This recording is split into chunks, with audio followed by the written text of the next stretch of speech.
Isipin mo na lang ang tindi ng kahihiyang inabot ng isang kagalang-galang na pamilya nang biglang lumitaw sa dambuhalang screen ang lahat kurbaho ng kanilang anak sa gitna mismo ng isang marangyang selebrasyon. Akala ng lalaking ito ay sapat na ang pera niya para paglaruan ang asawa niyang tahimik, pero hindi niya alam na ang bawat pambababae at pagnanakaw niya sa sariling kumpanya ay matagal na palang may resibo. Ngayon ang dating makapangyarihang pinuno ay nagmumukha na lang basang sisiw habang kinakaladkad palabas sa harap kur mga taong dati ay yumuyuko sa kanya. Ang mga ilaw ng Bonifacio Global City ay tila mga basag na diamante na isinaboy sa ilalim ng madilim at walang bituing kalangitan ng Maynila. Nakatayo si Richard sa harap ng malaking salaming bintana ng marangyang kondominium ni Vanessa, pinagmamasdan ang nagmamadaling trapiko sa ibaba. Ang likidong kulay amber sa kanyang baso ay marahang umaalon habang iniikot niya ito gamit ang kanyang mga daliri, sumasalamin sa kawalan ng emosyon sa kanyang matikas na mukha. Yumakap si Vanessa mula sa kanyang likuran. Ang mga braso nitong balot ng mamahaling sutla ay tila malambot na baging na nakapulupot sa kanyang baywang. Ang boses nito ay matamis tila pulot na pilit na ipinapatikim sa kanya nagtatanong kung kinakailangan pa ba talaga niyang umalis ngayong gabi. Humigop si Richard ng alak bago sumagot sa isang patag na tono, sinasabing 10:00 na ng gabi at oras na upang bumalik sa kanyang sariling pamamahay. Mabilis na nagbago ang timpla ng mukha ni Vanessa. Ikinunot nito ang kanyang noo at nagreklamo kung bakit kailangan pa nitong umuwi sa isang asawang tila walang pakiramdam at malamig pa sa yelo. Ipinagmalaki pa nitong sa loob ng 7 araw ay naroon si Richard sa kanyang piling nagpapakasaya at walang inaalala. Ang paglalarawang iyon sa kanyang asawa ay pumasok sa pandinig ni Richard at nagdulot ng isang halos hindi mapansin na pagkunot ng kanyang mga kilay, si Grace, ang kanyang asawa sa loob ng 7 taon. Totoong napakatahimik nito at labis na masunurin, halos umaabot na sa puntong nakakabagot. Hindi ito katulad ni Vanessa na laging naghahanap ng atensyon, laging maingay at mainit. Si Grace ay laging nasa isang tabi, tila isang mamahaling estatwa ng santo na nakasabit sa dingding ng kanilang mansyon, maganda, tahimik ngunit walang buhay. Ibinaba ni Richard ang baso sa ibabaw ng mesa at kinuha ang kanyang itim na coat. Mabilis niyang inayos ang kanyang kurbata, tinapik ng bahagya ang pisngi ng kanyang kinakasama at naglakad palabas ng pinto nang walang binibitawang anumang pangako kung kailan siya babalik. Ang makina ng kanyang sasakyan ay humiwa sa katahimikan ng gabi habang binabagtas niya ang daan palabas ng syudad. Nakahawak ng mahigpit si Richard sa manibela na balot ng dekalidad na balat, ngunit ang kanyang isipan ay wala sa kalsada. Lumilipad ang kanyang utak sa napipintong malaking proyekto ng kanilang kumpanya. Isang pagsasanib puwersa na magpapatibay sa kapangyarihan ng pamilya sa industriya ng real estate. Tungkol naman sa asawa niya, wala siyang pakialam kung ano ang ginagawa nito. Marahil ay nagbabasa na naman si Grace o nag-aayos ng mga halaman sa hardin o tahimik na nagdarasal sa kanilang pribadong altar, bit-bit ang rosaryo nito. Iyon lamang naman ang palaging ginagawa ng isang perpektong asawa ng isang CEO, ang manatiling walang boses. Isang malamig na ngiti ang sumilay sa kanyang mga labi hanggat hindi siya ginugulo nito at patuloy itong gumaganap bilang isang huwarang asawa sa paningin ng lipunan, ayos lamang sa kanya na ipagpatuloy ang ganitong uri ng pamumuhay. Makalipas ang kalahating oras, pumasok ang kanyang sasakyan sa malawak at mahigpit na binabantayang daanan ng Forbes Park. Bumaba siya at sinalubong ng malamig na simoy ng hangin. Bumukas ang malaking pinto ng kanilang mansyon matapos niyang ilagay ang kanyang fingerprint, ngunit isang kakaibang eksena ang bumungad sa kanya. Madilim ang buong sala. Huminto si Richard sa paglalakad, ang kanyang mga sapatos ay nakapako sa makinis na marmol na sahig. Hindi ito normal. May isang hindi nababaling kaugalian si Grace gaano man siya abutin ng madaling araw sa labas. Palaging may isang nakabukas na dilaw na ilaw sa sala upang hindi siya madapa sa paglalakad, isang tanda ng patuloy nitong paghihintay. Sa loob ng 2,500 gabi, hindi iyon nagbago kahit minsan. Isang manipis na kaba ang gumapang sa kanyang dibdib, ngunit mabilis niya itong iwinaksi gamit ang kanyang kinasanayang pagmamataas at awtoridad. Pinindot niya ang pangunahing switch ng kuryente at biglang nagliwanag ang buong paligid. Ang mga mamahaling kasangkapan ay nasa kani-kanilang lugar. Ang malaking telebisyon, ang mga antigong florera, ang mahabang hapagkainan, lahat ay nasa ayos. Ngunit may isang matinding pakiramdam ng pagkabakante. Paligid ay amoy matapang na kemikal na panlinis na may halong artipisyal na lemon sa halip na ang paboritong pabango ni Grace na amoy puting tsaa at sampagita. Tinawag niya ang pangalan ng kanyang asawa. Ang kanyang boses ay umalingaw-ngaw sa malawak at tahimik na bahay, tila naghahanap ng sagot sa mga pader, ngunit walang sumagot. Iniwan niya ang kanyang coat sa ibabaw ng sofa at mabilis na umakyat sa hagdan. Ang bawat hakbang niya ay lumilikha ng mabigat na alingaw-ngaw sa kahoy na hagdanan.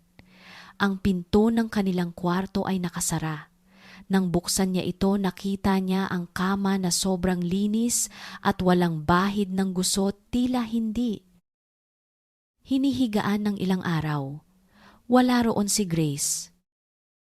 Naglakad siya patungo sa walk-in closet at binuksan ang bahagi kung saan nakalagay ang mga gamit ng kanyang asawa.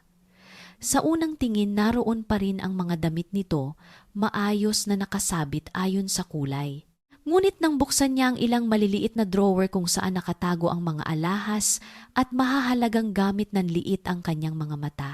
Ang ilan sa mga mamahaling pelus na kahon ay nawawala, lalo na ang kwintas na perlas na pamana pa ng kanyang ina at ang mga diamanteng hikaw na ibinigay niya noong unang taon ng kanilang kasal. Ang mga ito ay hindi lamang simpleng alahas. Ang mga ito ay simbolo ng pagtanggap ng pamilya. Mabilis na bumalik si Richard sa tuktok ng hagdanan at itinaas ang kanyang boses, tinatawag ng pasigaw ang kanilang mayordoma. Ilang sandali pa ay nagmamadaling umakyat si Ate Remedios. Bakas sa mukha nito ang pagkaantala sa pagtulog at matinding kaba. Tinanong siya ni Richard nang may kasungitan kung nasaan ang asawa niya. Lumunok ang matandang babae, tila naghahanap ng lakas ng loob. Nanginginig itong sumagot na 7 araw nang hindi umuuwi si Ma'am Grace at umalis ito na may bitbit lamang na isang maliit na maleta. Ang mga salitang iyon ay tila mga matutulis na yelo na ibinaon sa pandinig ni Richard. Nanlamig ang buong paligid ng kanyang katawan. Galit na nagtanong si Richard kung bakit hindi man lang ito ipinaalam sa kanya sa unang araw pa lamang.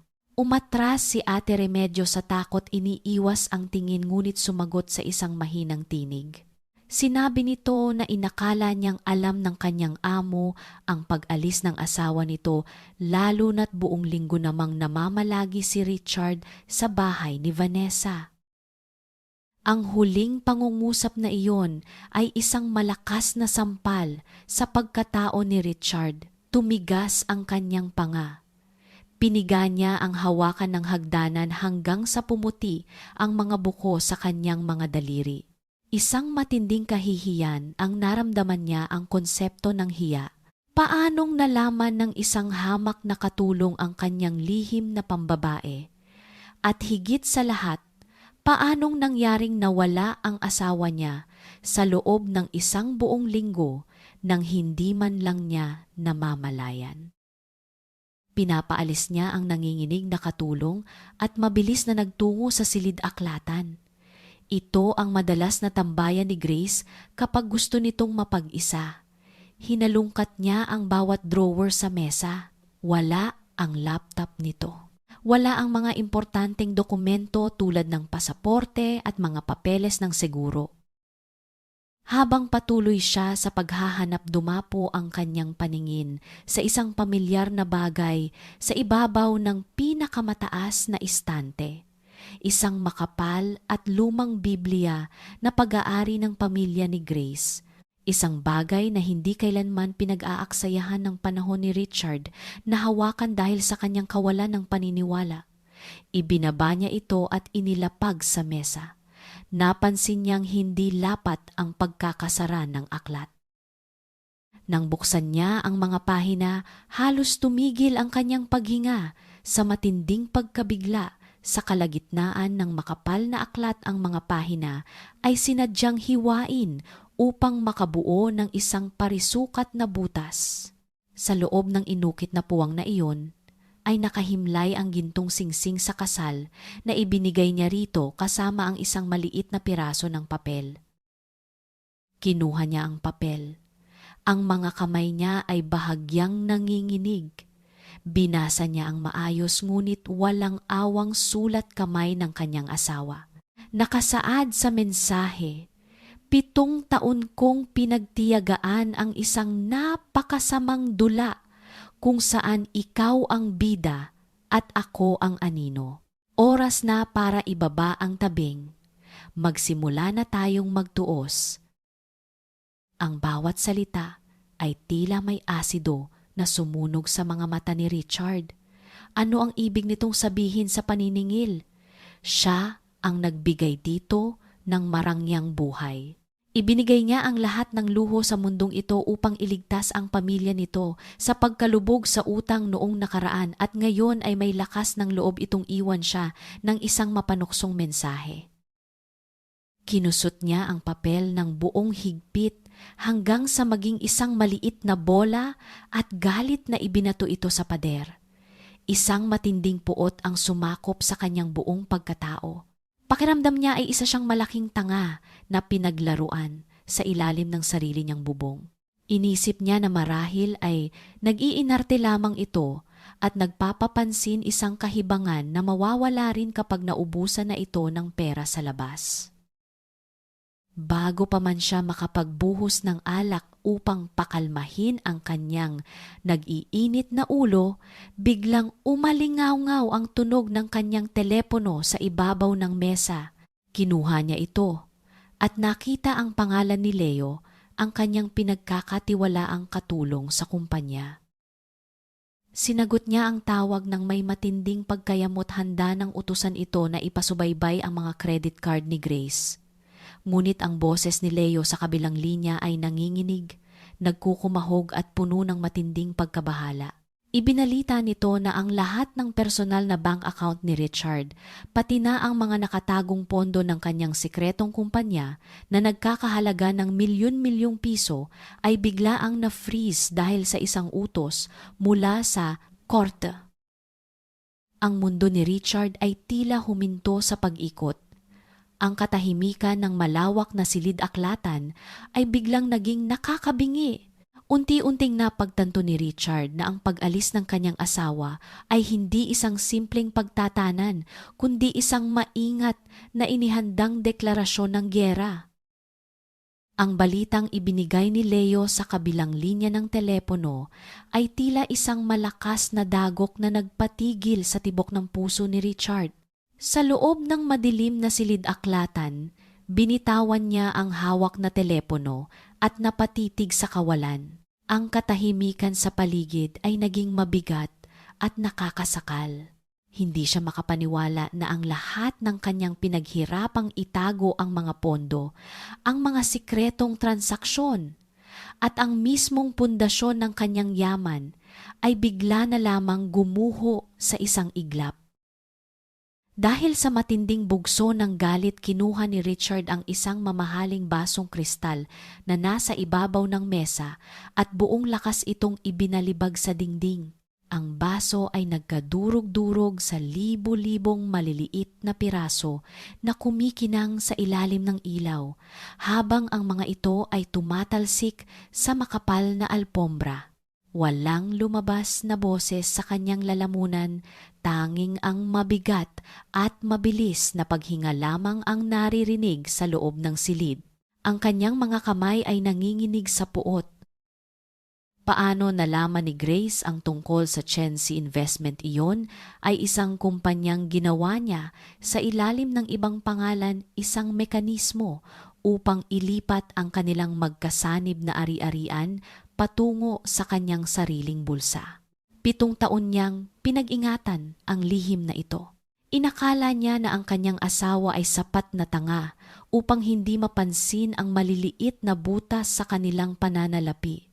Ngunit ngayon, malinaw na ang lahat si Grace ay hindi lamang basta umalis.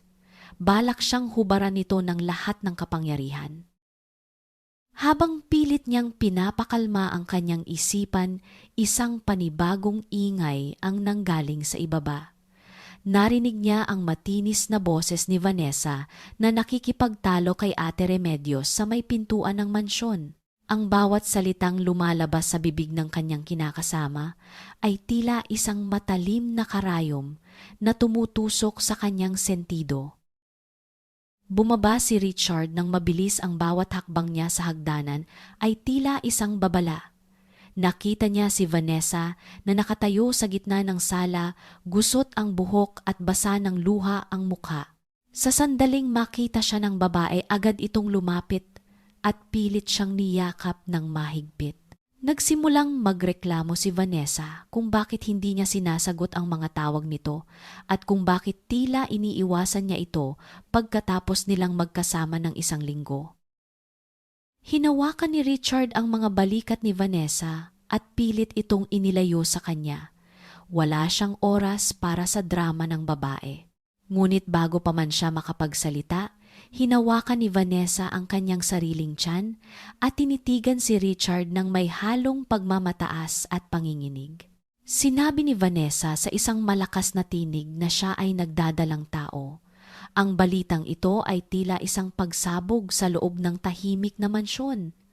Ipinagmalaki ni Vanessa na sa wakas ay magkakaroon na si Richard ng tagapagmana, ang bagay na hindi kailanman naibigay ni Grace sa loob ng 7 taon. Sa halip na kagalakan, isang matinding pandidiri ang naramdaman ni Richard. Tiningnan niya ang tiyan ni Vanessa at pagkatapos ay ang mukha nito na puno ng pagnanais para sa pera at posisyon.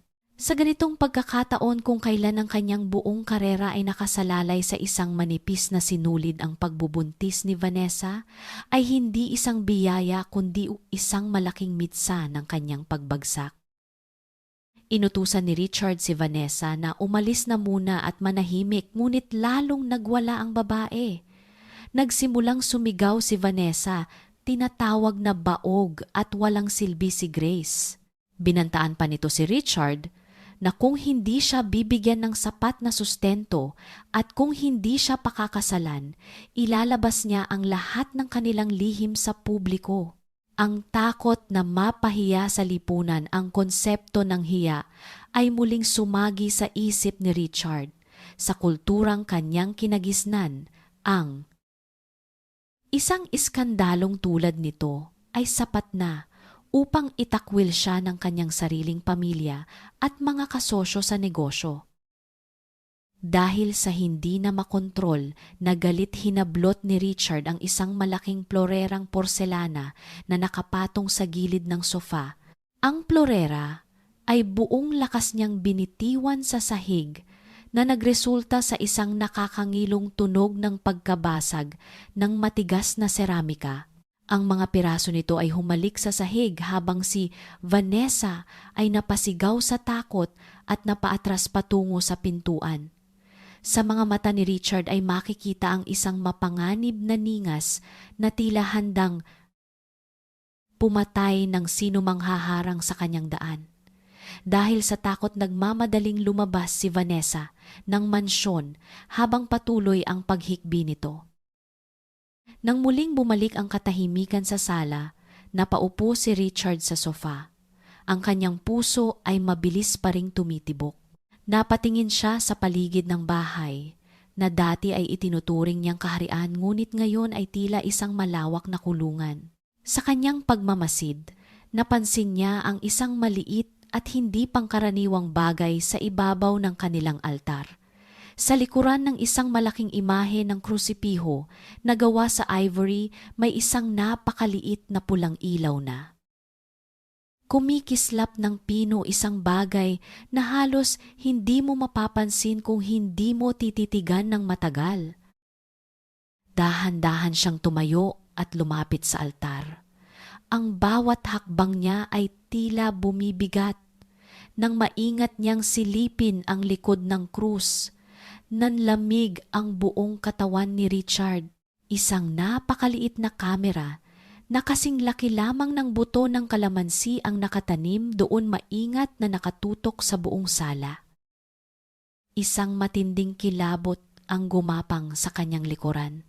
Napagtanto niya na ang lahat ng kanyang ginawa, ang pakikipag-away kay Vanessa, ang kanyang pag-amin sa mga nakatagong pondo at ang kanyang marahas na pag-uugali ay nakuha lahat sa video. Ang lahat ng ito ay napanood o mapapanood ni Grace. Ang asawang inakala niyang walang kibo ay naging isang tahimik na mata na nagmamasid sa bawat dumi ng kanyang pagkatao. Napahawak si Richard sa kanyang ulo. Ang kanyang sariling mansyon, ang simbolo ng kanyang tagumpay, ay naging isang bitag na ginawa ng sarili niyang asawa. Sa bawat sulok ng bahay, tila nararamdaman niya ang presensya ni Grace na pinapanood ang kanyang bawat pagkakamali. Ang laban na inakala niyang madali niyang mapapanalunan ay naging isang madilim na bangungot. Alam ni Richard na ang susunod na hakbang ni Grace ay hindi lamang paniningil ng pera, kundi ang tuluyang pagdurog sa kanyang pangalan at pagkatao sa harap ng buong mundo. Isang malamig na pawis ang namuo sa kanyang noo habang iniisip ang susunod na mangyayari. Ang bawat segundong lumilipas ay tila isang pagbilang patungo sa kanyang huling hantungan. Hindi lamang siya nawalan ng asawa, nawalan siya ng kontrol sa sarili niyang buhay. Habang nakatayo sa harap ng altar, tila naririnig ni Richard ang isang mahinang tinig sa kanyang isipan, ang tinig ni Grace na nagpapaalala sa kanya na ang paniningil ay nagsisimula pa lamang.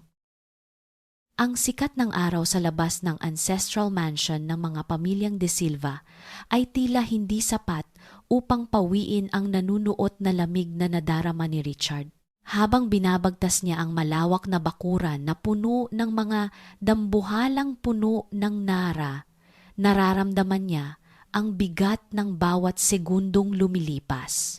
Ang mansyong ito na matatagpuan sa isang eksklusibong bahagi ng Quezon City ay simbolo ng 3 henerasyon ng yaman at kapangyarihan. Ngunit sa pagkakataong ito, ang bawat pamilyar na kanto ng bahay ay tila nagbibigay sa kanya ng isang uri ng pagbabanta. Pagpasok niya sa dambuhalang pinto na gawa sa inukit na kahoy, sinalubong siya ng amoy ng lumang floor wax at insenso.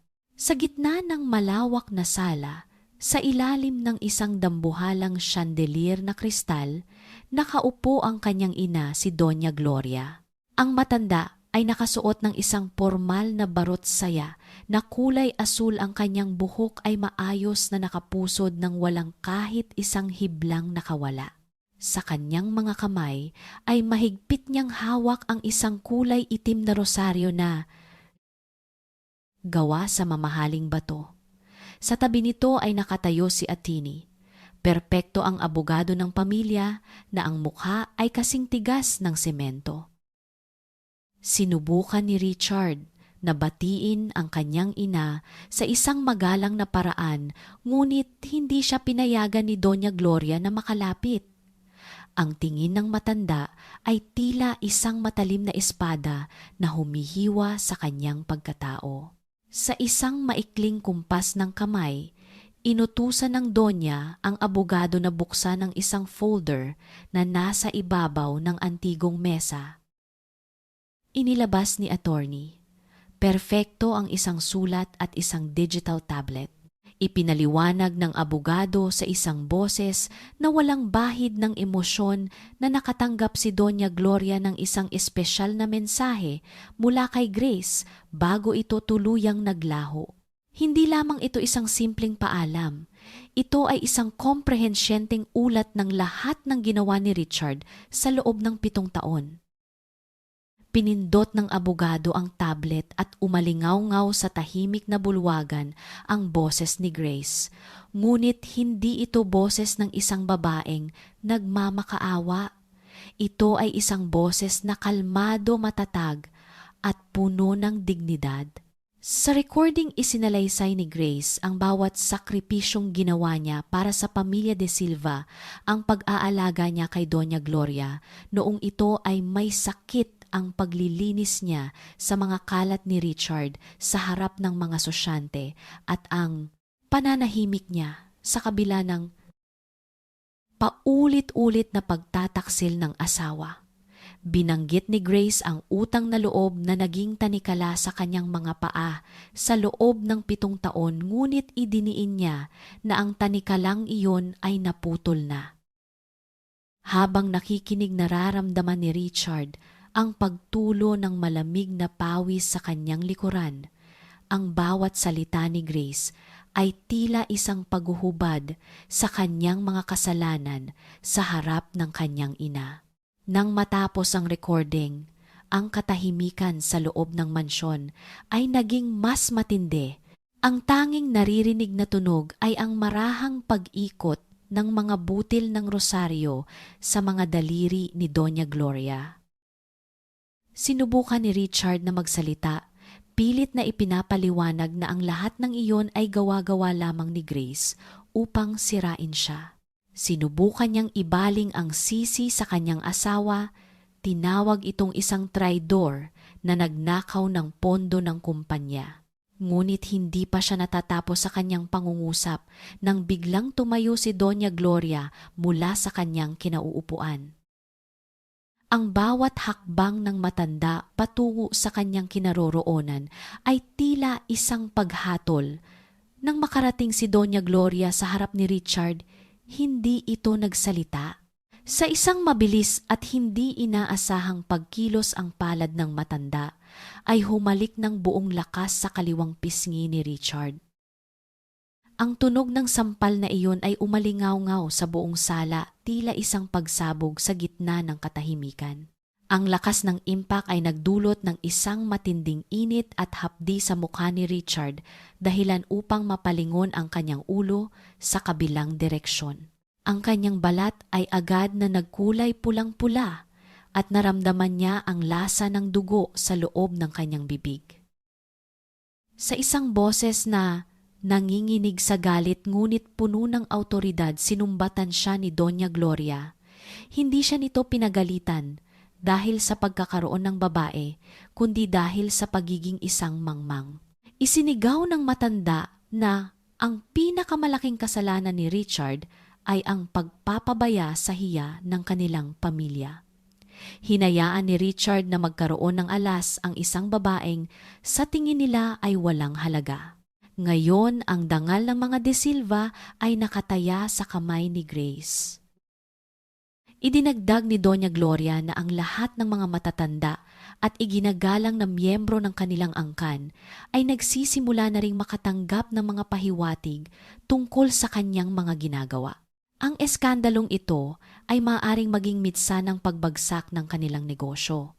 Sa harap ng abogado, idineklara ng Donya na hindi siya maglalabas ng kahit isang sentimos upang iligtas si Richard mula sa legal na gulo kung hindi nito maibabalik ang pera at mapapatahimik si Grace. Binigyan siya ng matanda ng isang ultimatum, ayusin ang gulong ito bago ang anibersaryo ng kumpanya o tuluyan siyang itatakwil ng pamilya at aalisan ng lahat ng mana. Inutusan ni Doña Gloria si Richard na lumabas na ng bahay. Ang bawat salitang lumabas sa bibig ng kanyang ina ay tila isang hatol ng kamatayan para sa kanyang karera. Nang makalabas si Richard sa mansyon, ang hangin sa labas ay tila mas lalong naging mabigat. Sumakay siya sa kanyang sasakyan at buong lakas na hinampas ang manibela. Ang hapdi sa kanyang pisngi ay tila nagpapaalala sa kanya ng kanyang matinding pagbagsak mula sa itaas. Wala na siyang matatakbuhan. Ang pamilyang akala niya ay kanyang sandigan ay tumalikod sa kanya dahil sa takot na madungisan ang kanilang pangalan. Habang pinapatakbo niya ang sasakyan palayo sa mansyon, ang kanyang paningin ay nagdidilim sa galit. Hindi na lamang ito tungkol sa pera o sa pag-alis ni Grace. Ito ay tungkol na sa kanyang kaligtasan. Isang madilim na kaisipan ang pumasok sa kanyang utak. Kung ayaw ni Grace na makipag-ayos ng mahinahon, sisiguraduhin niyang wala ng boses na maririnig mula rito kailanman. Ang pagmamahal ay wala na sa kanyang puso. Tanging ang pagnanais na makaganti at mabawi ang kanyang kontrol ang nanatili. Ang bawat segundong lumilipas ay tila isang pagbilang patungo sa isang madugong katapusan ng kanilang 7 taong pagsasama. Ang amoy ng gamot at ang sobrang linis na paligid ng pribadong ospital sa Makati ay hindi nakapagbigay ng anumang kalmado sa isipan ni Richard. Habang nakaupo siya sa loob ng isang eksklusibong silid, ang tanging naririnig niya ay ang mahinang ugong ng air conditioner at ang mabilis na pagtibok ng kanyang sariling puso. Sa tabi niya si Vanessa ay nakaupo ng tuwid, panakanakang humihawak sa kanyang tiyan at nagpapahid ng mga luhang tila hindi naman talaga tumutulo. Kanina pa sila naroon para sa isang serye ng mga pagsusuri. Pinili ni Richard ang pinaka-pinagkakatiwalaang doktor ng kanilang pamilya, si Dr. Manuel. Sa mundong kinagagalawan ni Richard, ang bawat impormasyon ay isang bala at hindi niya hahayaang ang usapin ng isang bagong tagapagmana ay maging isang maluwag na bala na tatama sa kanyang sariling ulo.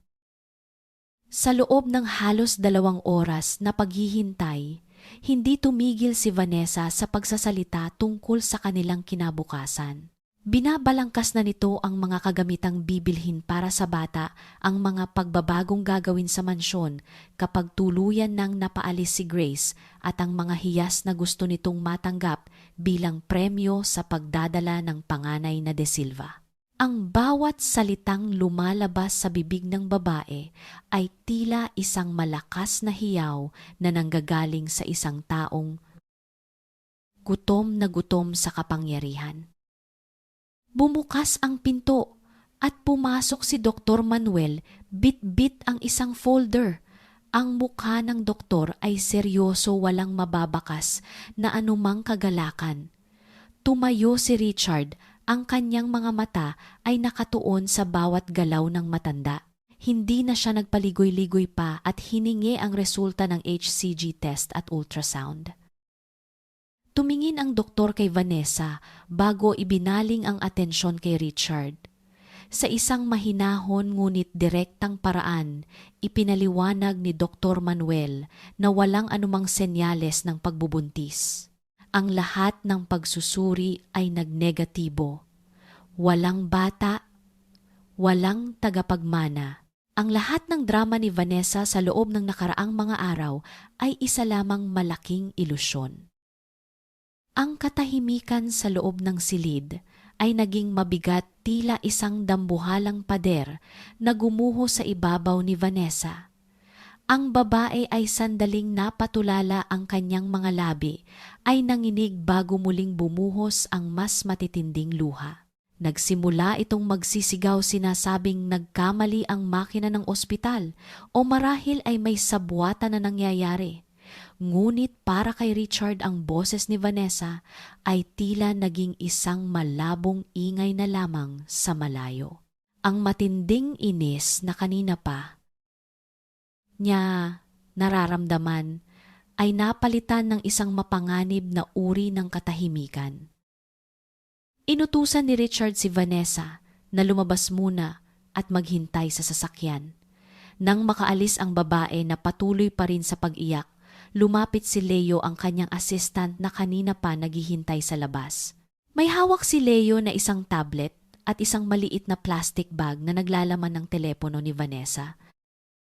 Habang sila ay nasa loob ng elevator pababa sa parking lot, ibinigay ni Leo ang ulat. Habang isinasagawa ang pagsusuri sa ospital, nagawa nilang makuha ang telepono ni Vanessa sa pamamagitan ng isang simpleng panlilinlang. Ang natuklasan nila ay mas malala pa sa inaasahan ni Richard. Sa loob ng mga lihim na talaan ng telepono, nakita ang mga mensahe ni Vanessa sa isang kilalang reporter ng isang tabloid. May mga draft na ng mga artikulo tungkol sa lihim na anak ng CEO ng De Silva Real Estate at ang planong paghingi ng 50 milyong piso kapalit ng pananahimik nito. Hindi lamang pala si Grace ang nagtataksil sa kanya. Ang babaeng inakala niyang kanlungan niya mula sa kanyang nakakapagod na buhay ay isa rin palang linta na handang sipsipin ang huling patak ng kanyang yaman at dangal. Pagdating sa sasakyan, pumasok si Richard at nakita si Vanessa na nakasandal sa upuan, mukhang biktima ng isang malupit na tadhana. Hindi nagsalita si Richard. Sa halip, kinuha niya ang folder ng resulta at ang tablet na naglalaman ng mga ebidensya ng pagtatangka nitong blackmail at inihagis ito sa kandungan ng babae. Ang tunog ng pagbagsak ng mga papeles ay tila isang hatol. Nang makita ni Vanessa ang mga ebidensya, biglang tumigil ang kanyang pag-iyak. Ang mukha nito na kanina ay puno ng lungkot ay biglang naging malamig at matalim. Wala na ang maskara. Wala na ang malambing na boses. Sa isang iglap, ang anghel na inakala ni Richard ay naging isang kaaway na handang kumagat. Humarap si Richard sa kanya, ang kanyang mga mata ay nanliliit sa galit.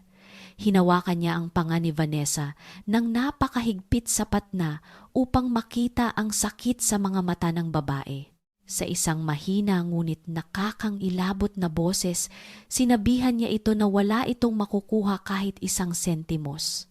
Lahat ng mga alahas, ang kondominium at ang mga sasakyang ipinahiram niya ay babawiin sa loob ng 24 na oras. Sinabihan niya ring ito na kung magtatangka pa itong lumapit sa media o sa kanyang ina, sisiguraduhin niyang mabubulok ito sa kulungan o mas malala pa. Itinulak ni Richard ang mukha ng babae palayo at inutusan ang driver na buksan ang pinto. Walang nagawa si Vanessa kundi lumabas bitbit ang kanyang kahihiyan sa gitna ng mataong kalsada ng Makati. Pinanood ni Richard ang pag-alis ng sasakyan habang naiiwan sa labas ang babaeng minsan niyang pinagkatiwalaan. Habang tumatakbo ang sasakyan sa gitna ng trapiko, napasandal si Richard at pumikit.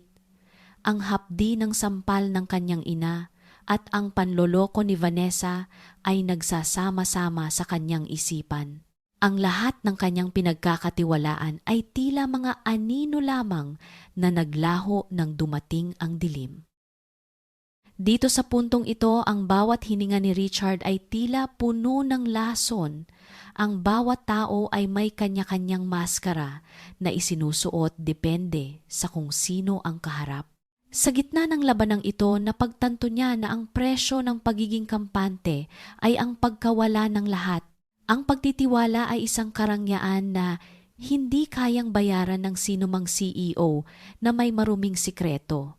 Madalas ang mga taong inaakala nating pinakamahina at pinakatahimik ay silang mga bihasa sa sining. Nang paghihintay nag-aabang sa tamang sandali, kung kailan ang iyong sariling kayabangan ang magsisilbing tali sa iyong sariling leeg. Ang bawat pagkakamali ay may katumbas na singil, at sa pagkakataong ito ang paniningil ay tila hindi titigil hanggat hindi nauubos ang huling bahagi ng kanyang pagkatao. Idinilat ni Richard ang kanyang mga mata. Hindi pa tapos ang laban. Kung si Grace ang nasa likod ng lahat ng ito, kailangan niyang malaman kung nasaan ito. Kailangan niyang harapin ang tunay na arkitekto ng kanyang pagbagsak. Ngunit habang papalapit ang sasakyan sa kanyang opisina, isang tawag ang muling pumasok mula kay Leo. Isang hindi kilalang tao ang nagpadala ng isang video sa lahat ng board members ng kumpanya.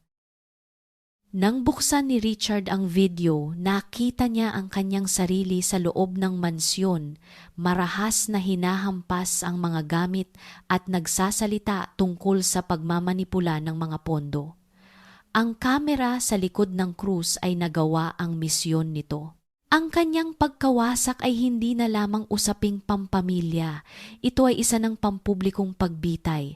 Ang bawat segundong lumilipas ay tila isang hakbang patungo sa kailaliman ng impyernong siya mismo ang gumawa. Ang malamig na hangin mula sa air conditioner ng kanyang opisina sa Ayala Avenue ay hindi sapat upang pawiin ang init na nararamdaman ni Richard sa loob ng kanyang dibdib. Habang nakatanaw sa mga naglalakihang gusali ng Makati, naramdaman niya ang isang uri ng pagkaipit na hindi niya kailanman naranasan sa kanyang buong karera sa negosyo. Ang mga balita sa telebisyon at ang mga usap-usapan sa social media ay tila isang malakas na agos ng putik na unti-unting lumalamon sa kanyang pangalan.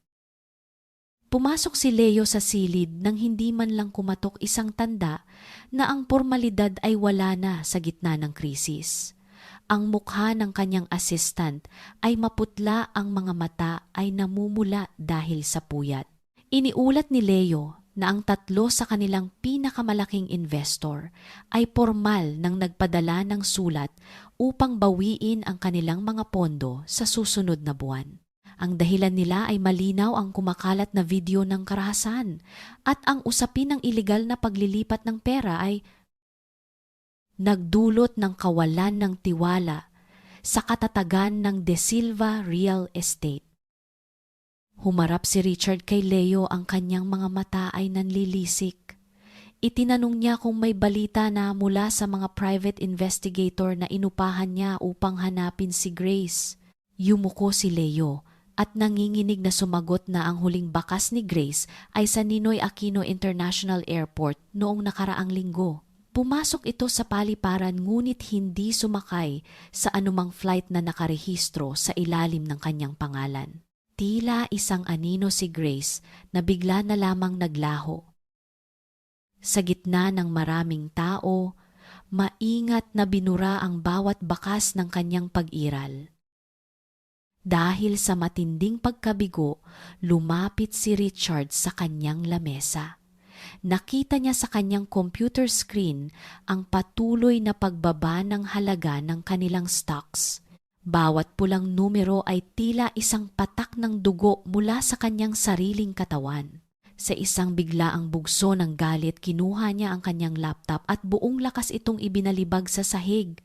Ang tunog ng pagtama ng kagamitan sa matigas na til ay umalingaw-ngaw sa buong silid, kasunod ang pagkalat ng mga durog na plastik at ang pagkabasag ng screen na naging itim na lamang.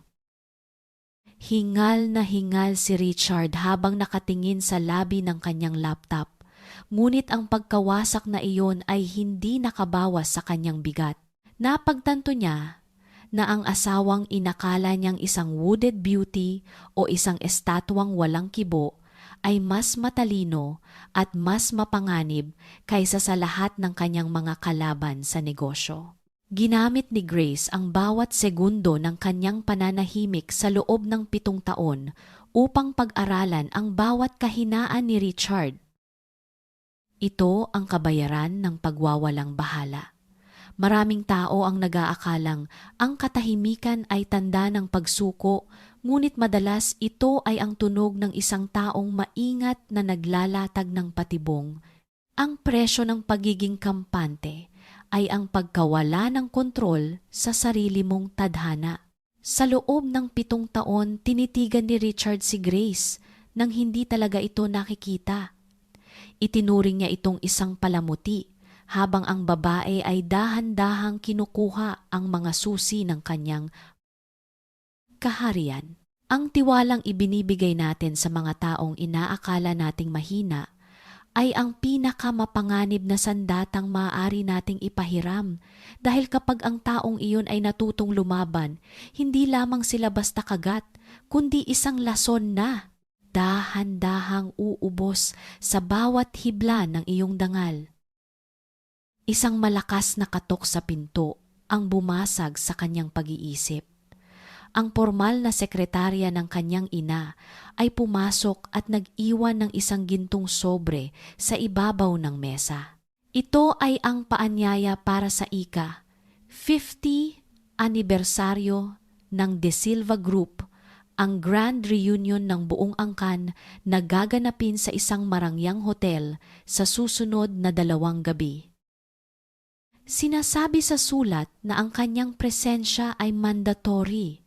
Alam ni Richard kung ano ang ibig sabihin nito.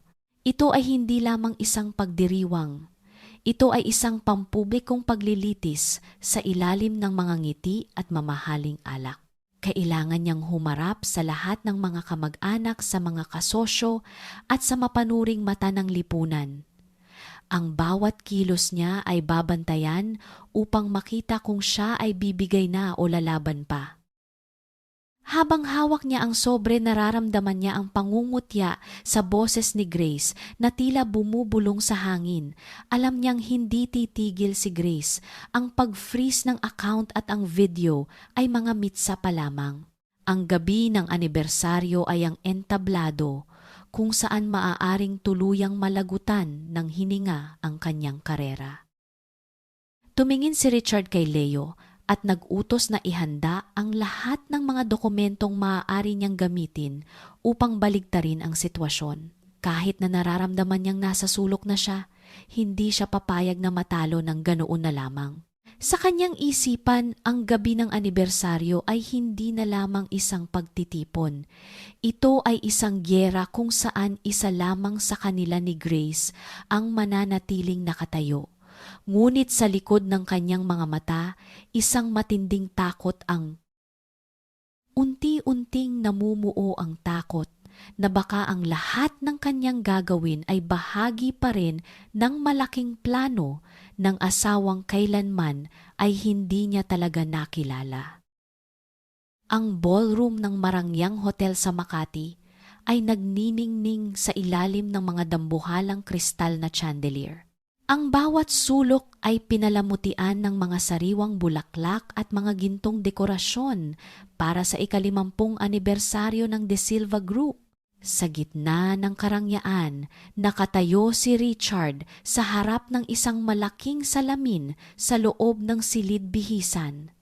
Ang kanyang suit na gawa mula sa Italia ay walang bahid ng dumi at ang bawat hibla ng kanyang buhok ay maayos na. Nakalagay sa pamamagitan ng mamahaling pumada. Ngunit sa kabila ng makinis na anyo ang kanyang mga mata, ay nagpapakita ng matinding pagod.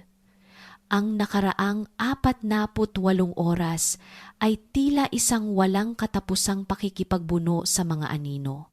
Inayos niya ang kanyang kurbata nang may diin tila sinusubukang sakali ng kaba na namumuo sa kanyang lalamunan. Para kay Richard, ang gabing ito ay hindi lamang isang pagdiriwang. Ito ang kanyang huling depensa upang patunayan sa mundo na siya pa rin ang hari ng kanyang kaharian. Lumabas siya ng silid at sinalubong ni Leo. Iniulat ng kanyang assistant na ang lahat ng mga pangunahing bisita, ang mga senador, ang mga maimpluwensyang negosyante at maging ang ilang matataas na opisyal ng simbahan ay naroroon na.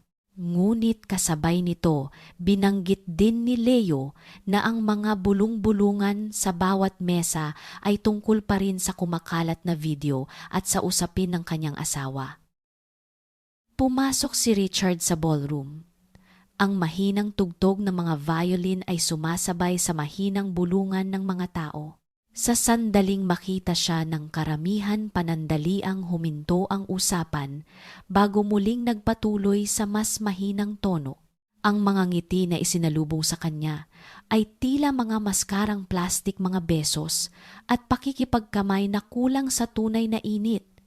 Nararamdaman ni Richard ang bigat ng hiya. Sa lipunang ito ang lahat ay tila ayos lamang hanggat hindi nabubunyag. Ang baho sa publiko ngunit ngayong lantad na, ang lahat tila siya ay isang may sakit na kinatatakutang makahawa.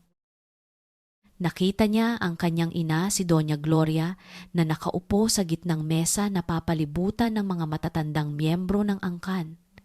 Ang bawat isa sa kanila ay tinitigan si Richard ng may halong panghuhusga at pagkadismaya. Lumapit siya upang magmano isang tradisyong Pilipino na kailanman ay hindi niya nakalimutan sa harap ng publiko. Ngunit ang kamay ng kanyang ina ay malamig at tila walang buhay. Sa isang mahinang boses, binigyan siya ni Doña Gloria ng babala na huwag gumawa ng anumang bagay na mas lalong maglulubog sa pangalan ng pamilya. Nagsimula ang formal na programa. Ang isang kilalang obispo ang nagbigay ng pambungad na panalangin, binibigyang diin ang kahalagahan ng integridad, katapatan sa pamilya at ang moral na tungkulin ng mga pinuno sa lipunan. Ang bawat salita ng obispo ay tila mga pasaring na direktang tumatama sa dibdib ni Richard. Habang nakayuko ang lahat sa panalangin, pinilit ni Richard na huwag ipakita ang kanyang pagkairita. Dumating ang sandali na kailangan na niyang umakyat sa entablado upang magbigay ng kanyang talumpati.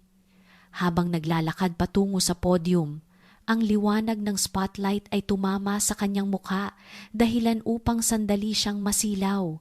Tumayo siya ng tuwid at inayos ang mikropono. Sa kanyang harapan, daan-daang pares ng mga mata ang nakatinging at nag-aabang sa kanyang bawat pagkakamali. Sinimula ni Richard ang kanyang pananalita sa pamamagitan ng paggunita sa kasaysayan ng De Silva Group. Nagsalita siya tungkol sa tatag at determinasyon, mga katangiang ayon sa kanya ay nagdala sa kumpanya sa itaas. Sinubukan niyang ipasok ang mga mensahe ng katiyakan para sa mga investors, pilit na ipinaparamdam na ang mga isyung personal ay hindi makakaapekto sa takbo ng negosyo. Ang kanyang boses ay puno ng awtoridad, ang bawat salita ay kalkulado. Upang makuha muli ang tiwala ng mga taong naroroon. Ngunit sa kalagitnaan ng kanyang pinakaimportanteng punto tungkol sa bagong proyekto, biglang nangyari ang isang bagay na wala sa kanyang plano. Ang mga ilaw sa buong ballroom ay biglang kumislap bago tuluyang namatay. Isang matinding dilim ang bumalot sa malawak na silid. Ang tanging naririnig ay ang mahinang ugong ng backup generator at ang pagkalito ng mga bisita. Hindi nagtagal, ang dambuhalang LED screen na nasa likuran ni Richard ay biglang nagliwanag ng mag-isa. Hindi ito nagpapakita ng mga graph o mga video ng mga gusaling itinayo ng kumpanya. Sa halip, isang pamilyar na imahe ang lumitaw. Ang mukha ni Grace ay pumuno sa dambuhalang screen. Hindi ito ang Grace na nakasanayan ni Richard, ang asawang laging nakatungo at walang kibo. Ang babaeng nasa screen ay nakasuot ng isang simpleng ngunit napaka-eleganteng puting blazer. Ang kanyang buhok ay maayos na nakapusod at ang kanyang mga mata ay nagpapakita ng isang uri ng talino at kapangyarihan na hindi kailanman nakita ni Richard sa loob ng 7 taon. Ang hitsura nito ay hindi mukhang isang biktima, mukha itong isang taong may ganap na kontrol. Ang katahimikan sa loob ng ballroom ay naging nakakabingi.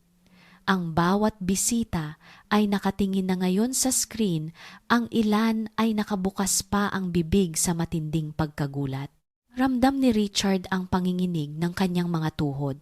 Sinubukan niyang senyasan ang mga technician sa gilid upang patayin ang screen, ngunit tila nawalan siya ng kontrol maging sa sarili niyang mga tauhan. Nagsimulang magsalita si Grace sa screen. Ang kanyang boses ay umalingaw-ngaw sa buong ballroom sa pamamagitan ng malalakas na speaker ng hotel. Sa isang napakapormal at kalmadong paraan binati ni Grace ang lahat ng mga dumalo. Sinabi niya na ang gabing ito ay ang tamang panahon upang ilantad ang tunay na pundasyon ng De Silva Group. Habang nagsasalita si Grace, nagsimulang lumitaw sa tabi ng kanyang mukha ang mga dokumento, mga bank transfer mula sa mga account ng kumpanya patungo sa mga sikretong account ni Richard sa ibang bansa. Bawat transaksyon ay may petsa halaga at pirma. Hindi lamang ito simpleng akusasyon. Ito ay isang organisadong paglalantad ng sistematikong pagnanakaw ni Richard sa sarili niyang pamilya at mga investors. Naramdaman ni Richard ang pagtulo ng malamig na pawis sa kanyang noo. Ang dambuhalang screen ay tila naging isang salamin na nagpapakita ng kanyang bawat kasalanan sa harap ng pinakamahalagang tao sa kanyang buhay. Ang bawat bulong ng mga bisita sa dilim ay tila mga sampal na tumatama sa kanyang mukha. Sa puntong ito, ang maskarang 7 taon niyang iningatan ay tuluyan ng natuklap at ang natira na lamang ay ang hubad na katotohanan ng kanyang pagkawasak. Cliffhanger. Isang matalim na ngiti ang sumilay sa mga labi ni Grace sa screen bago niya binigkas ang mga salitang magpapabagsak ng tuluyan sa mundo ni Richard. Ang lahat ng ito ay simula pa lamang ng paniningil, Richard. At pagkatapos ng screen, ay naging itim iniwan si Richard na nakatayo sa ilalim ng isang spotlight na tila naging isang spotlight ng isang preso sa harap ng kanyang mga hukom. Ang katahimikan sa loob ng ballroom matapos mag-itim, ang dambuhalang screen ay mas masakit pa sa anumang pisikal na sampal na natanggap ni Richard sa kanyang buong buhay. Ang tanging naririnig ay ang sarili niyang mabilis na paghinga at ang mahinang kalansing ng mga kubyertos mula sa mga bisitang tila nakalimutan na kung paano kumilos. Ang spotlight na kanina ay nagbibigay sa kanya ng ningning bilang bida ng gabi ay tila naging isang mainit na sulo na naglalantad sa bawat butil ng pawis sa kanyang noo. Dahan-dahang bumalik ang mga ilaw sa paligid, ngunit hindi nito dala ang liwanag ng pag-asa. Sa halip inilantad nito ang mga mukhang puno ng pandidiri, panghuhusga at matinding pagkagulat. Ang mga senador at maimpluwensyang negosyante na kanina lamang ay nag-aagawan sa kanyang atensyon ay abala na ngayon sa pag-iwas ng tingin tila natatakot na mantsahan ng dumi ng kanyang pangalan. Sinubukan ni Richard na magsalita sa harap ng mikropono. Ang kanyang boses ay nanginginig at halos hindi lumalabas sa kanyang lalamunan. Pilit niyang sinasabi na ang lahat ng nakita ay isang deepfake o isang malisyosong pag-atake mula sa kanilang mga kaaway sa negosyo. Ngunit bago pa man niya matapos ang kanyang depensa, isang malakas na tunog ng pagbagsak ng silya ang bumasag sa kanyang pananalita. Tumayo si Doña Gloria mula sa gitnang mesa. Ang kanyang mukha ay kasing puti ng papel, ngunit ang kanyang mga mata ay nag-aapoy sa matinding puot. Humakbang ang matanda patungo sa entablado, ang bawat tunog ng kanyang baston sa sahig ay tila isang pagbilang patungo sa hatol. Nang marating niya ang harap ni Richard, hindi na siya nag-atubili. Sa harap ng lahat ng mga bisita, sa harap ng mga kamera ng media, muling itinaas ng matanda ang kanyang kamay at ibinagsak ang isang napakalakas na sampal sa kanang pisngi ng kanyang anak. Ang tunog ng palad na tumama sa balat ay umalingaw-ngaw sa bawat sulok ng silid. Mas masakit ito kaysa sa naunang sampal sa mansyon dahil ang sampal na ito ay may dalang pampublikong pagtatakwil. Sinabihan siya ni Doña Gloria sa isang boses na puno ng pait na wala na siyang anak at ang pangalang De Silva ay hindi para sa mga taong walang dangal. Pagkatapos nito, tinalikuran siya ng kanyang ina at nag-utos sa lahat ng mga miyembro ng angkan na lisanin ang ballroom.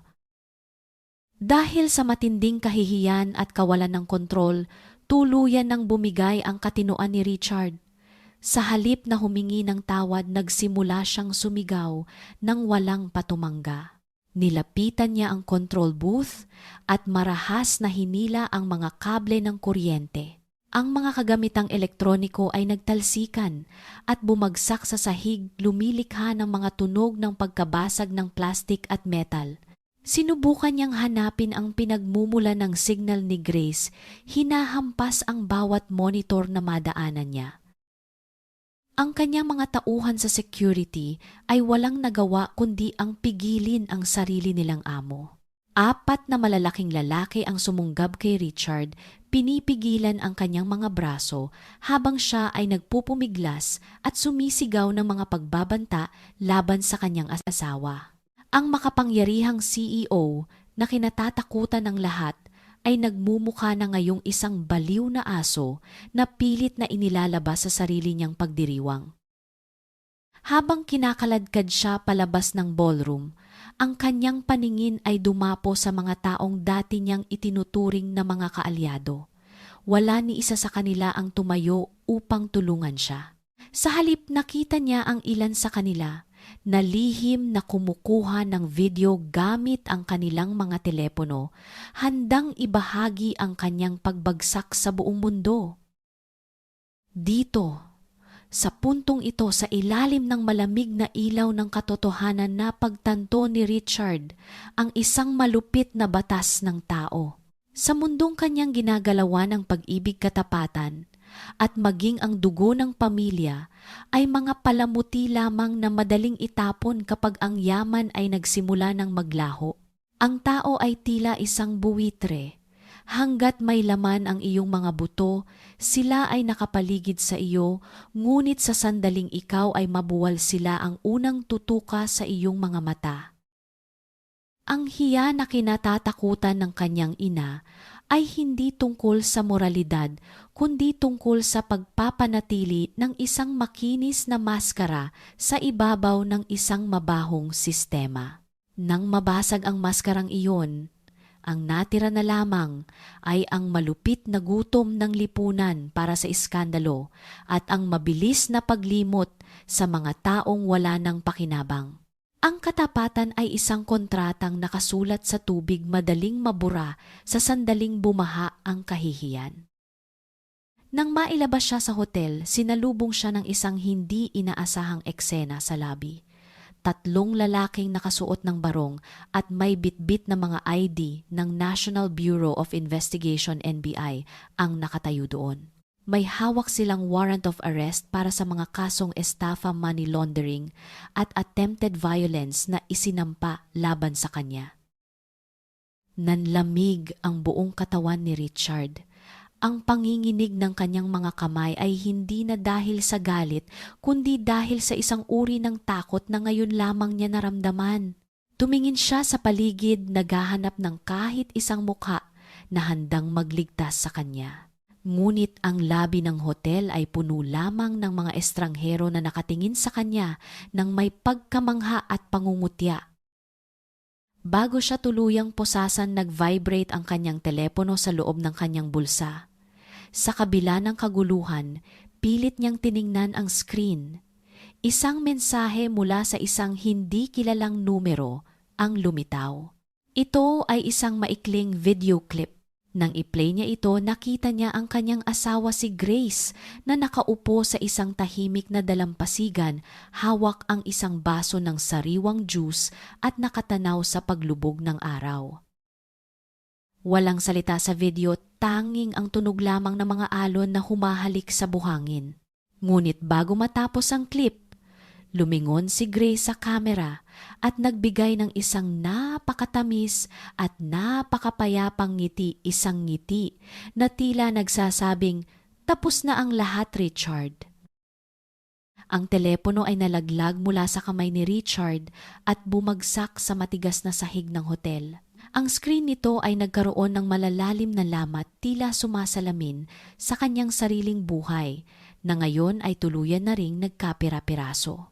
Habang nararamdaman niya ang malamig na bakal ng posa sa kanyang mga pulso, napagtanto ni Richard na ang dilim na naghihintay sa kanya ay hindi lamang ang rehas ng kulungan, kundi ang katotohanang sa labanang ito siya ay tuluyang nabaon sa limot, habang ang babaeng kanyang minaltrato ay malayang lumilipad sa kalangitan na siya mismo ang nagbigay. Ang sikat ng araw na tumatama sa mga rehas ng bintana ng silid tanggapan ay tila nanunuya sa kalagayan ni Richard. Pagkatapos ng isang gabi ng walang katapusang pagtatanong mula sa mga awtoridad, pansamantala siyang nakalaya sa pamamagitan ng isang mabigat na piyansa na kinuha mula sa huling natitirang likidong pondo ng kanyang personal na account. Ngunit ang paglabas niya sa presinto ay hindi nagdala ng kalayaan. Sa halip ito ay ang simula ng kanyang paglalakad sa isang disyerto ng kahihiyan.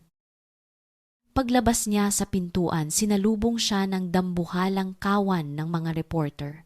Ang mga mikropono ay tila mga sandata na itinututok sa kanyang mukha at ang nakakasilaw na liwanag ng mga flash mula sa kamera ay walang tigil na tumatama sa kanyang mga matang wala ng tulog.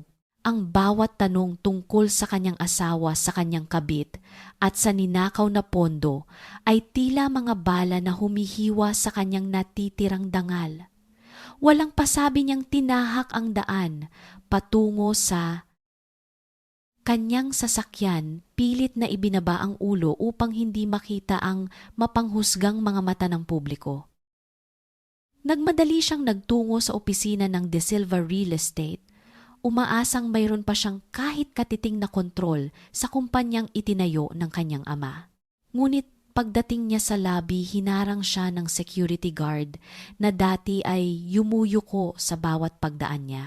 Ang guard ay tumingin sa kanya ng diretso, walang bakas ng dating takot, at sinabing may utos ang board of directors na bawal na siyang pumasok sa gusali.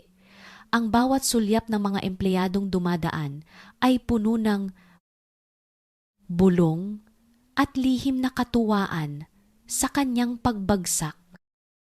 Sa gitna ng kaguluhan, lumitaw si Eduardo, ang kanyang pinsan, na matagal na niyang minaliit at itinuring na walang silbi.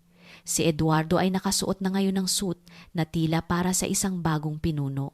Sa isang mapanuyang tinig, ibinalita nito na pansamantala itong itinalaga ni Doña Gloria bilang interim CEO. Ang lahat ng gamit ni Richard ay nakalagay na sa mga kahon ng karton na tila mga basura sa gilid ng pintuan. Ang matinding hiya ay muling sumabog sa dibdib ni Richard ang makitang ang taong itinuturing niyang langaw ay siya na ngayong nakatuntong sa kanyang ulo. Dahil sa kawalan ng matitirhan, nagpasya si Richard na pumunta sa kondominium na ibinigay niya kay Vanessa.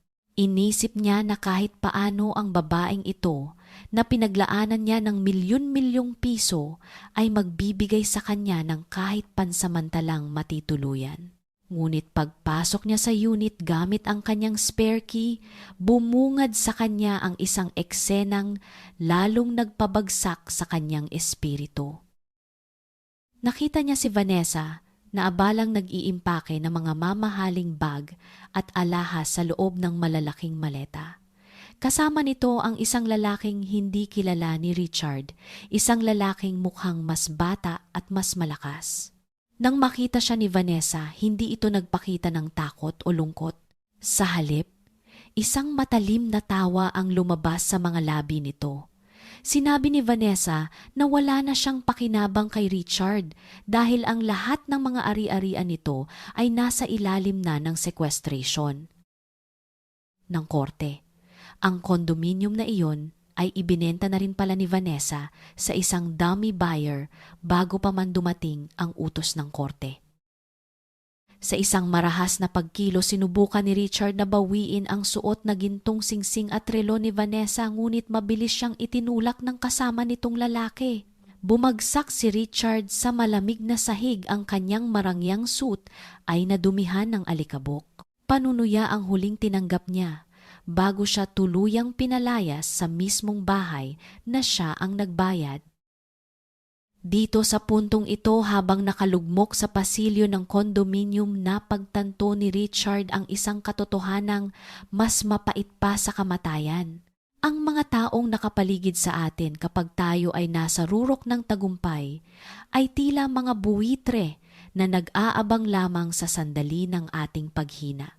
Ang katapatan sa mundong ito ay isang ilusyon na binibili ng salapi. Kapag ang pitaka ay wala ng laman, ang tinatawag nating pag-ibig ay naglalaho na parang usok sa hangin. Ang mga ugnayang binuo sa kasinungalingan ay laging nagtatapos sa pagtataksil. Isang malupit na pagmamasid sa sangkatauhan ang tao ay mabilis makalimot sa utang na loob kapag ang kanilang sariling kaligtasan na ang nakataya. Ang mga ngiting nakita ni Richard sa loob ng 7 taon mula sa kanyang mga kasamahan at kinakasama ay hindi paghanga, kundi ang pagnanais na makakuha ng parte mula sa kanyang unti-unting pagkabulok. Naglakad si Richard sa kalsada ng Makati habang nagsisimulang bumuhos ang malakas na ulan. Ang ulan na ito ay tila mga luha ng langit na naghuhugas sa kanyang dating marangyang anyo. Wala siyang dalang kahit ano kundi ang basang mga papeles ng kanyang kaso. Ang mga sasakyang dumadaan ay nagwiwisik ng maruming tubig sa kanyang mga binti, ngunit tila wala na siyang pakiramdam. Nagpunta siya sa kanilang mansyon sa Forbes Park. Sa huling pagkakataon, umaasang makakapasok pa siya. Ngunit ang dambuhalang gate ay nakakandado ng malalaking tanikala at may nakadikit na pulang tape mula sa korte na may nakasulat na seized. Ang kanyang tahanan ay naging isang monumento ng kanyang pagkatalo. Napaupo si Richard sa gilid ng kalsada, ang kanyang katawan ay nanginginig sa lamig. Ang bawat patak ng ulan ay tila nagpapaalala sa kanya ng bawat maling desisyon, bawat pambabastos niya kay Grace at bawat sandali ng kanyang kayabangan. Sa gitna ng kadiliman ng gabi sa Maynila, ang dating makapangyarihang CEO ay isa na lamang aninong hindi mapansin ng mga taong nagmamadaling umuwi. Isang matinding pakiramdam ng kawalan ang bumalot sa kanya. Wala siyang pera, wala siyang pamilya, at wala siyang dangal. Ngunit sa likod ng kanyang isipan, naroon pa rin ang imahe ng ngiti ni Grace sa huling video na ipinadala nito. Napagtanto niya na ang bawat paghihirap na dinaranas niya ngayon ay tumpak na inukit ng asawang 7 taon niyang minaliit. Ang bawat sakit ay may resibo. At sa gabing ito, ang kabuuan ng kanyang utang ay sinisingil na ng may kasamang interes na hindi niya kayang bayaran. Habang nakasandal sa pader ng isang madilim na eskinita, ang tanging natira kay Richard ay ang mapait na alaala ng kanyang dating kapangyarihan na ngayon ay nagsisilbi na lamang na lason sa kanyang bawat hininga. Ang pagbagsak ay ganap na at ang toreng bakal na itinayo niya sa kasinungalingan ay naging alikabok na lamang sa ilalim ng ulan. Isang buwan na ang nakalipas mula nang gumuho ang toring bakal na kinatatayuan ni Richard. Ang amoy ng mamahaling pabango at sariwang kape sa umaga ay napalitan na ng malansang amoy ng kanal at usok ng mga jeepney sa paligid ng isang masikip na paupahan sa Pasay. Ang dating CEO ng De Silva Real Estate ay gumigising na ngayon sa isang maliit na silid na ang dingding ay gawa lamang sa pinagtagpi-tagping plywood. Ang tanging kasama niya ay ang init na hindi mapawi ng isang luma at maingay na bentilador. Maingat na isinuot ni Richard ang kanyang uniforme bilang isang parking attendant. Ang tela nito ay magaspang at may mantsa ng pawis na hindi na matanggal sa labada. Habang tinitingnan niya ang kanyang sarili sa isang basag na salamin, halos hindi na niya makilala ang taong nasa harap niya. Ang kanyang pisngi ay humubog na dahil sa kakulangan ng sustansya at ang kanyang mga mata na dati ay puno ng pagmamataas ay tila dalawang madilim na balon ng pait at takot. Upang makaiwas sa mga awtoridad at sa mga mapanuring mata ng mga dating kakilala, gumagamit si Richard ng ibang pangalan. Siya na ngayon si Mang Ricardo, isang hamak na manggagawa sa isang malaking mall sa Bonifacio Global City BGC, ang mismong lugar kung saan dati siyang nagmamay-ari ng mga lupain at gusali. Ito ang pinakamasakit na bahagi ng kanyang parusa, ang maging isang alipin sa lugar na dati niyang pinaghaharian. Pagdating niya sa trabaho, ang init ng semento sa parking lot ay tila tumatagos sa kanyang manipis na sapatos. Ang kanyang tungkulin ay gabayan ang mga marangyang sasakyan patungo sa kanilang mga pwesto. Sa bawat paghinto ng isang sports car o isang marangyang SUV, nararamdaman ni Richard ang isang uri ng pagkasakal. Alam niya ang bawat modelo, ang bawat presyo at ang bawat pakiramdam ng paghawak sa manibela ng mga ito. Ngunit ngayon, ang tanging ugnayan niya sa mga ito ay ang pagpaypay ng kanyang kulay kahel na baton upang magbigay daan. Isang matinding insidente ang naganap sa kalagitnaan ng kanyang shift. Isang batang lalaki na tila hindi lalampas sa 25 ang edad at nakasuot ng mga damit na nagkakahalaga ng kanyang 3 buwang sweldo ang pumarada ng pahalang. Sa isang magalang na paraan, sinubukan ni Richard na sabihan ang binate na itama ang pagkakalagay ng sasakyan, ngunit ang binate ay tumingin sa kanya ng may halong pandidiri. Sa isang marahas na pagkilos, kinuha ng binate ang kanyang mga susi at buong lakas itong ibinato sa direksyon ni Richard. Ang malamig na metal ng susi ay tumama sa pisngi ni Richard, nag-iwan ng isang maliit na sugat bago ito tuluyang bumagsak sa semento. Sinigawan siya ng binate. Tinawag siyang isang hamak na guard na walang karapatang diktahan ang isang taong mayaman. Ang mga tao sa paligid ay tumingin, ngunit walang sinuman ang nagtanggol sa kanya. Napayuko si Richard. Dahan-dahan niyang pinulot ang mga susi mula sa sahig. Ang hapdi sa kanyang pisngi ay hindi kasing tindi ng hapdi sa kanyang kalooban. Ito ang hiya na sinasabi ng kanyang ina, ang ganap na pagkawala ng mukha sa harap ng mundo. Ang bawat mura at pambabastos na natatanggap niya ay tila mga interes sa utang na 7 taon niyang ipon-ipon mula sa pagmamaltrato kay Grace.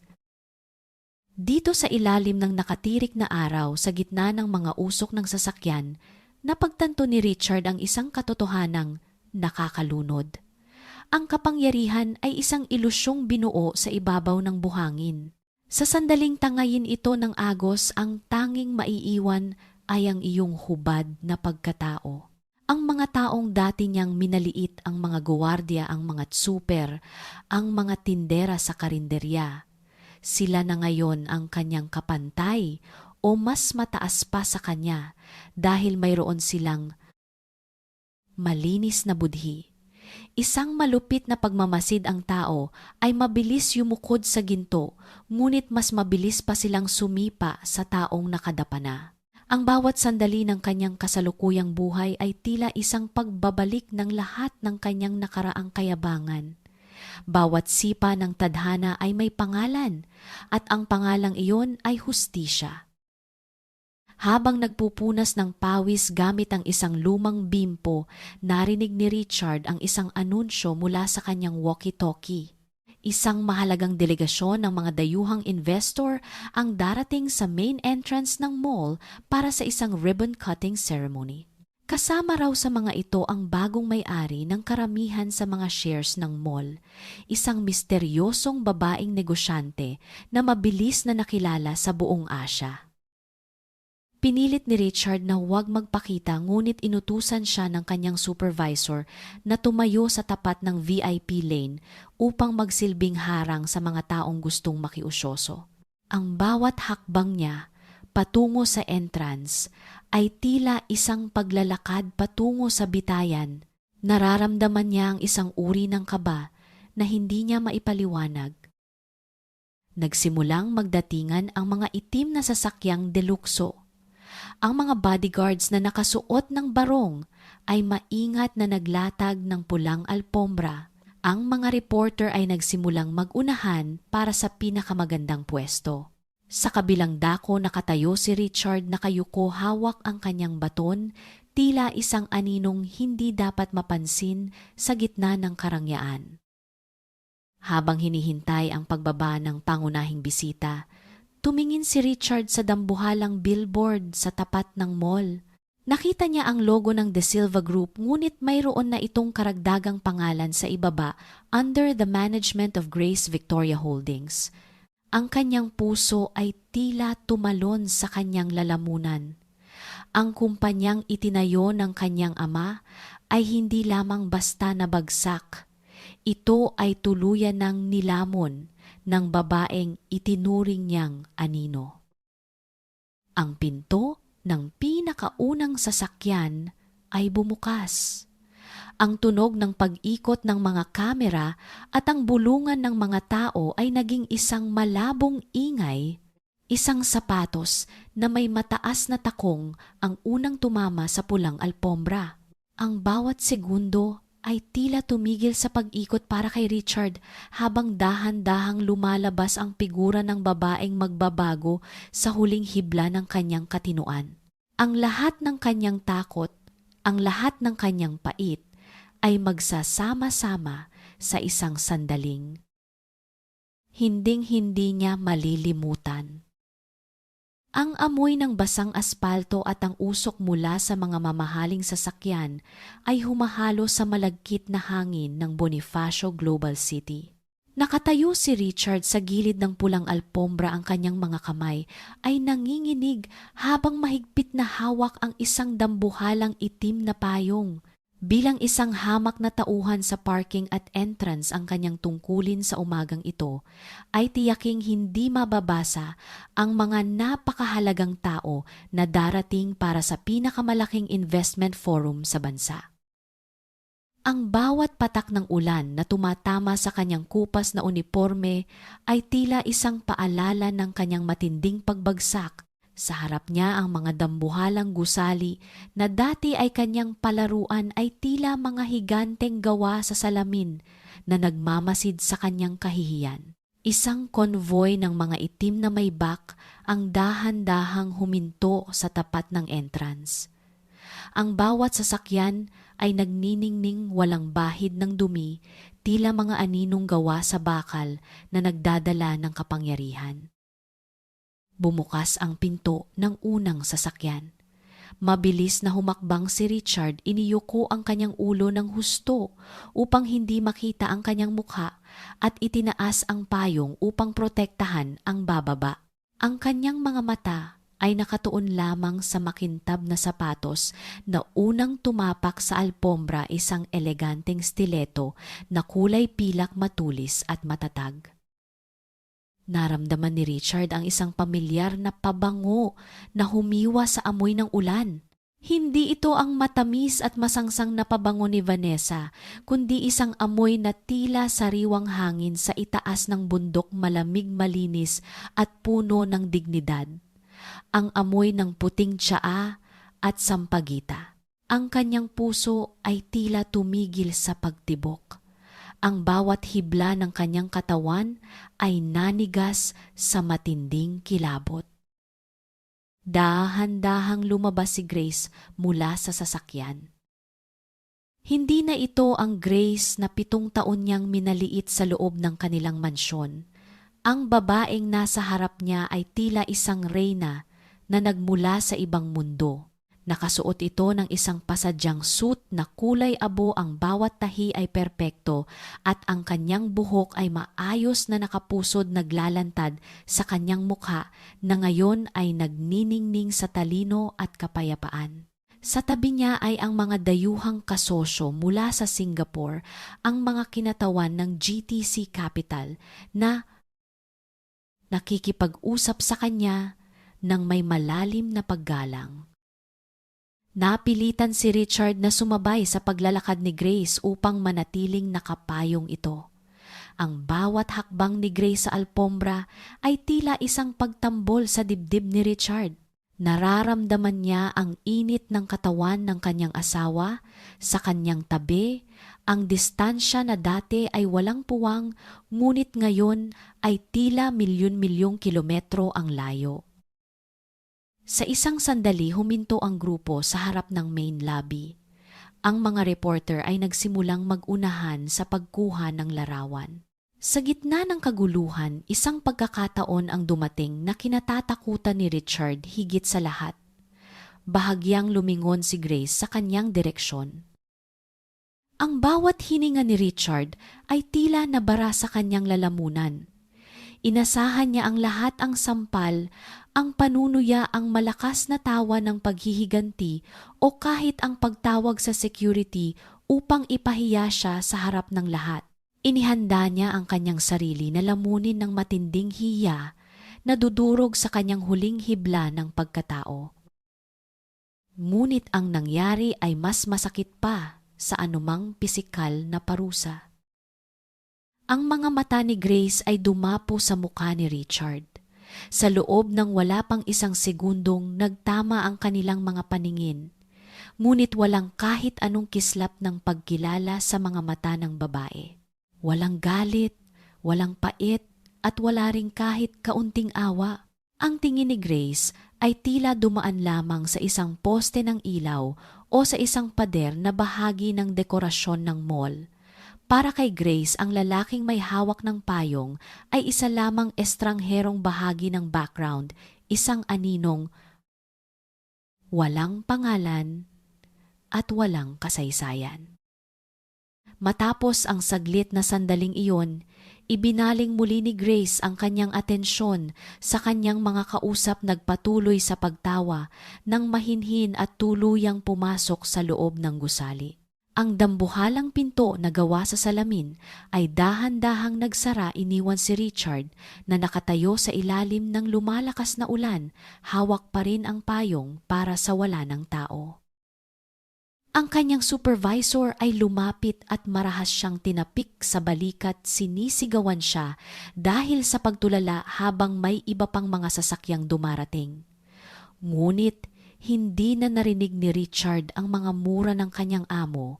Ang tanging umuulit sa kanyang isipan ay ang huling tingin ni Grace, ang ganap na kawalan ng emosyon, ang ganap na paglimot. Dito sa dulo ng lahat, sa gitna ng ingay ng lungsod na hindi natutulog na pagtanto ni Richard ang pinakamalupit na katotohanan ng buhay. Ang tunay na kabayaran ng kasalanan ay hindi ang paghihiganti ng biktima, kundi ang kanilang ganap na paglaya. Ang pagpatawad ay hindi laging nangangahulugan ng muling pagtanggap. Madalas ito ay ang desisyon na burahin ka na sa kanilang mundo dahil hindi mo na deserve kahit ang kanilang galit. Ang utang na loob na 7 taon niyang ipinagkait ay hindi na sisingilin ni Grace dahil para sa babae, ang utang na iyon ay bayad na sa pamamagitan ng kanyang pag-alis. Tayong mga tao ay natatakot sa kamatayan, ngunit ang tunay na kamatayan ay ang mabuhay sa isang mundong nakalimutan na ang iyong pangalan. Ang bawat sugat na iniwan ni Richard sa puso ni Grace ay nagmitsa ng apoy na nagpabago sa babae upang maging isang hiyas, habang ang apoy na iyon din ang tumupok kay Richard upang maging abo.